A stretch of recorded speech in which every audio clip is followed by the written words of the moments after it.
Hello and welcome to The Practical Patriot. I am Marissa, the Practical Patriot, where we read the Federalist Papers with the crickets. I just love saying that because I like having the windows open. And yes, for those of you who are just joining me and maybe haven't watched some of these before, I read it in my lovely coffee-stained Federalist Papers. Because I think at one point I spilled coffee on it, but I think what had happened is the spilled coffee was in my big giant purse that I carry all of my music and books in when I'm working at the college, and this was in it. Whoops. But a girl's got to do what she's got to do to have coffee, right? Yes. Okay, so today we're in Federalist number 12. So it is entitled The Utility of a Union in Respect to Revenue. And so I like this one because I am all about tax reform in today's society, because I just think we need to do away with the income tax and probably abolish the 16th Amendment. Get it out of there and just go back to a consumption tax, which is what this Federalist talks about. So what I'm talking about really is the fair tax, because that's kind of what I like. But here we go, Federalist 12. The effects of the Union upon the commercial prosperity of the states have been sufficiently delineated. Its tendency to promote the interests of revenue will be the subject of our present inquiry. A prosperous commerce is now perceived and acknowledged by all enlightened statesmen to be the most useful as well as the most productive source of national wealth, and has accordingly become a primary object of their political cares. By multiplying the means of gratification, by promoting the introduction and circulation of the precious metals, those darling objects of human avarice and enterprise, it serves to vivify and invigorate all of the channels of industry and to make them flow with greater activity and copiousness. The assiduous merchant, the laborious husbandman, the active mechanic, and the industrious manufacturer, all orders of men, look forward with eager expectation and growing alacrity to this pleasing reward of their toils.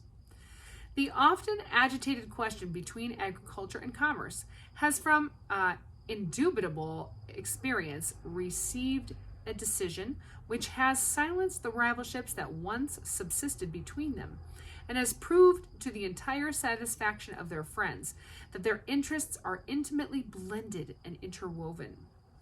It has been found in various countries that a proportion as commerce has flourished, land has risen in value. And how could it have happened otherwise? Could that which procures a freer vent of the products of the earth, which furnishes new incitements to the cultivators of the land, which is the most powerful instrument in increasing the quantity of money in a state, could that, in fine, which is the faithful handmaid of labor and industry, in every shape fail to augment the value of that article, which is the prolific parent, far the greatest of the objects upon which they are exerted? It is astonishing that so simple a truth should ever have had an adversary, and it is one among a multitude of proofs how apt a spirit of ill-informed jealousy or of too great abstraction and refinement is to lead men astray from the plainest paths of reason and conviction. What a great sentence.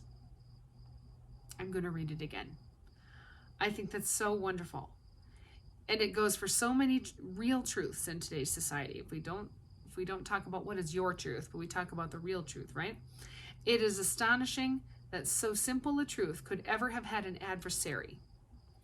And it is one among a multitude of proofs how apt a spirit of ill-informed jealousy or of too great abstraction and refinement is to lead men astray from the plainest paths of reason and conviction. So good. The ability of a country to pay taxes must always be proportioned, in a great degree, to the quantity of money in circulation, to the celerity with which it circulates. Commerce, contributing to both these objects, must of necessity render the payment of taxes easier and facilitate the requisite supplies to the treasury. The hereditary dominions of the Emperor of Germany contain a great extent of fertile, cultivated, and populous territory, a large proportion of which is situated in mild and luxuriant climates. In some parts of this territory are to be found the best gold and silver mines in Europe. And yet, from the want of the fostering influences of commerce, that monarch can boast but slender revenues. He has several times been compelled to owe obligations to the pecuniary succors of other nations for the preservation of his essential interests, and is unable, upon the strength of his own resources, to sustain a long and continued war.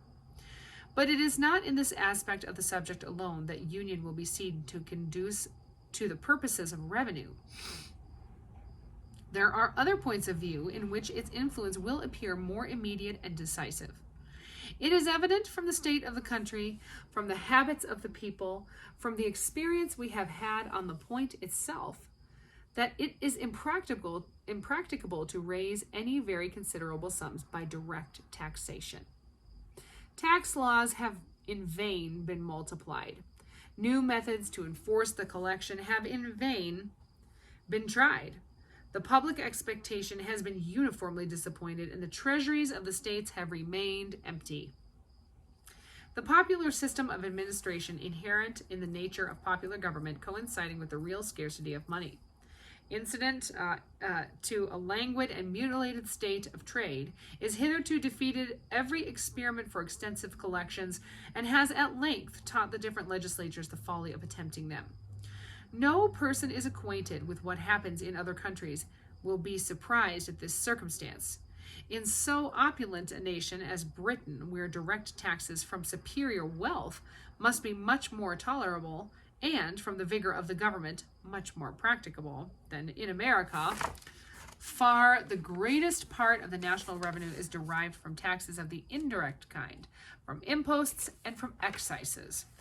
Duties on imported articles from a large branch of this latter description. In America, it is evident that we must a long time depend for the means of revenue chiefly on such duties. In the most parts of it, excises must be confined within a narrow compass. The genius of the people will illy brook the inquisitive and peremptory spirit of excise laws. The pockets of the farmers, on the other hand, will reluctantly yield but scanty supplies. In the unwelcome shape of impositions on their houses and lands, the personal property is too precarious and invisible a fund to be laid hold of in any other way than by the imperceptible agency of taxes on consumption. If these remarks have any foundation, the state of things which will best enable us to improve and extend so valuable a resource must be the best adapted to our political welfare. And it cannot admit of a serious doubt that this state of things must rest on the basis of a general union. As far as this would be conducive to the interests of commerce, so far it must tend to the extension of the revenue to be drawn from that source. As far as it would contribute to render regulations for the collection of duties more simple and efficacious, so far it must serve to answer the purposes of making the same rate of duties more productive and putting it into the power of the government to increase the rate without prejudice to trade. The relative situation of these states, the number of rivers with which they are intersected, and of bays that wash their shores, the facility of communication in every direction, the affinity of language and manners, the familiar habits of intercourse, all these are circumstances that would conspire to render an illicit trade between them a matter of little difficulty. Oops. I didn't realize I hit that when I put my leg over. Well, since I've stopped, I'm going to have a drink of water. All right.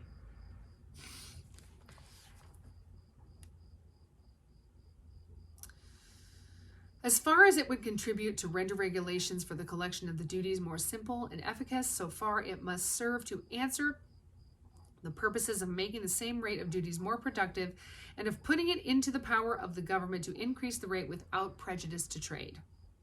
The relative situation of these states, the number of rivers with which they are intersected, and of bays that wash their shores, the facility of communication in every direction, the affinity of language and manners, the familiar habits of intercourse, all of these are circumstances that would conspire to render an illicit trade between them a matter of little difficulty and would ensure frequent evasions of the commercial regulations of each other.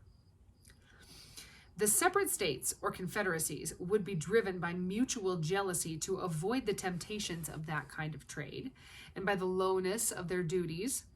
The temper of our governments for a long time to come would not permit those rigorous precautions by which the European nations guard the avenues into their respective countries, as well as by land as by water, and which even there are found insufficient obstacles to the advantageous stages of avarice.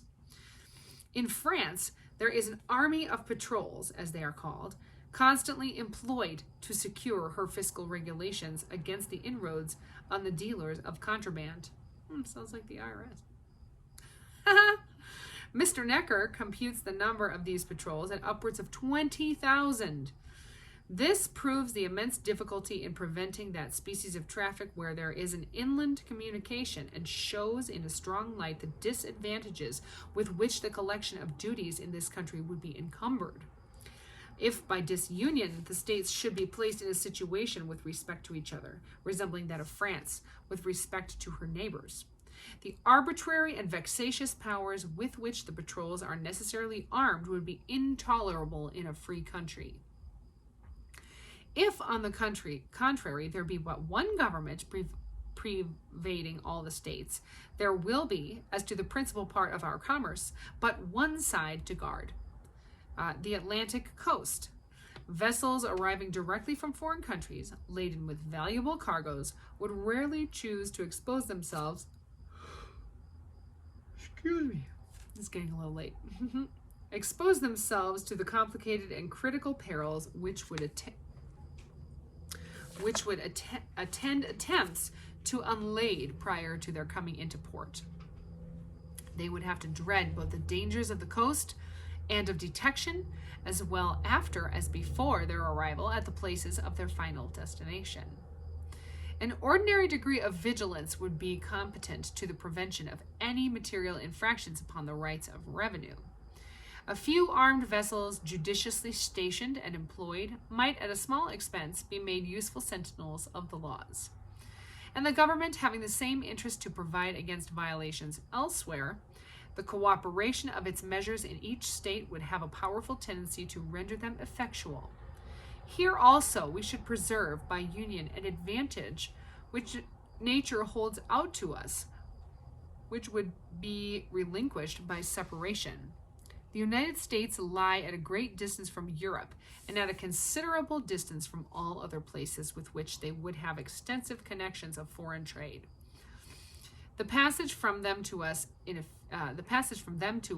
a few hours or in a single night, as between the coasts of France and Britain and of other neighbor nations, would be impracticable. This is a prodigious security against a direct contraband with foreign countries, but a circuitous contraband to one state, although the medium of another, would be both easy and safe.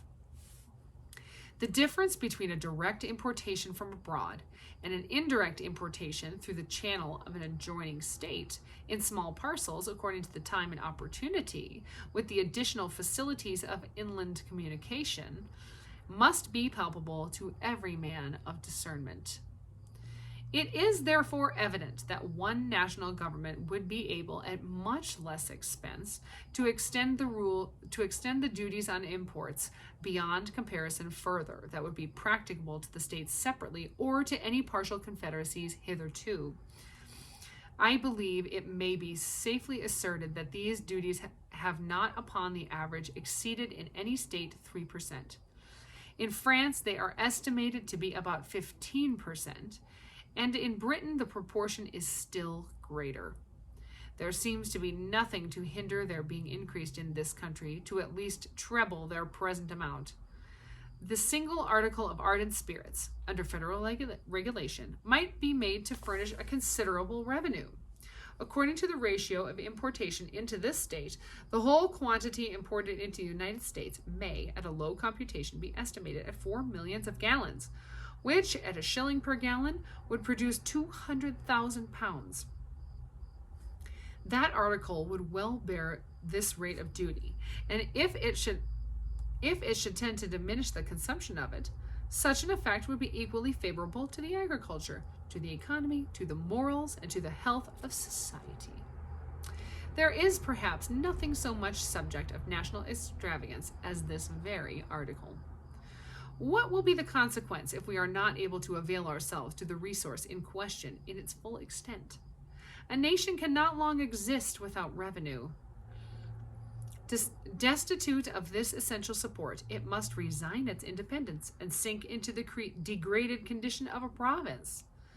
This is an extremity to which no government will of choice accede. Revenue, therefore, must be had at all events. In this country, if the principal part be not drawn from commerce, it must fall with oppressive weight upon land. It has been already intimated that excises in their true signification are too little in unison with the feelings of the people to admit of great use being made of that mode of taxation, nor indeed in the states where almost the sole employment is agriculture are the objects proper for excise sufficiently numerous to permit very ample collections in that way. Personal estate, as before remarked, from the difficulty of tracing it, cannot be subject to large contributions, and by any other means than by taxes on consumption.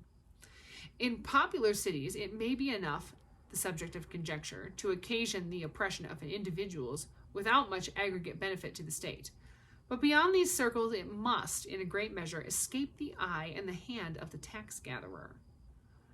As the necessities of the state, nevertheless, must be satisfied in some mode, and the defect of other resources must throw the principal weight of the public burthens on the possessors of land.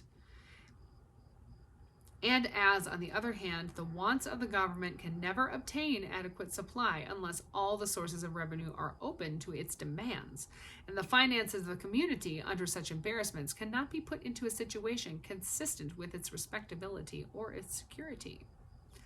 Thus, we shall not even have the consolation of a full treasury to atone for the oppression of that valuable class of citizens who are employed in the cultivation of the soil. But public and private distress will keep pace with each other in gloomy concert, and unite in deploring the infatuation of those councils which led to disunion.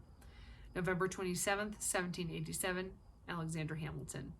Thank you so much for joining me today. Next time we will read Federalist 13. Be blessed and stay free. See you next time.